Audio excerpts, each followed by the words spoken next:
ఆమె అంటే డాగ్ అప్పటికి ముందుకు వెళ్ళిపోతుంది, దెయ్యం దగ్గరికి వెళ్తుంది అన్నమాట. డాగ్ ఇట్రా అని చెప్పేసి డాగ్ దగ్గరికి వెళ్ళి దాన్ని తీసుకొచ్చేద్దాం అనుకునే లోపల ఈమె డాబా మధ్య వరకు వెళ్ళి ఆ దెయ్యం అక్కడ కనబడుతుందా లేదా, ఆకారం అక్కడ కనబడుతుందా లేదా అని అక్కడ చూసి డాగ్ని చూసేసరికి డాగ్ మాయం. డాగ్ ఏమైందని ఇటు చూసేసరికి డాగ్ మెట్ల దగ్గరికి వెళ్ళిపోయింది. ఇప్పుడు ఇది హ్యాండ్ ఇచ్చేసిన తర్వాత భయం వెనకాల తిరిగి డాగ్ దగ్గరికి వెళ్తుంది.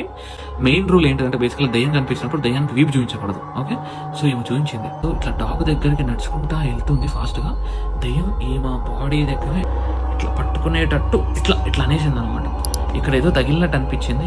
ఇంకా పట్టించుకోకుండా నైట్ పూట పైనుంచి కిందకు వచ్చేసి డాగ్ కూడా లోపలికి వచ్చేసి పడుకుంది. పొద్దున్న లేచిన తర్వాత వాళ్ళ మమ్మీకి మొత్తం ఎక్స్ప్లెయిన్ చేసింది. అమ్మ ఇట్లా జరిగిందమ్మా అంటే, నువ్వు పిచ్చిదాన్ని నువ్వు నీకేం తెలియదు, నిద్రపోయినట్టున్నావు, గట్టిగా రాత్రి అసలుగా టైర్డ్ అయి పడుకున్నావు కదా అని చెప్పేసి నాదన్నమాట.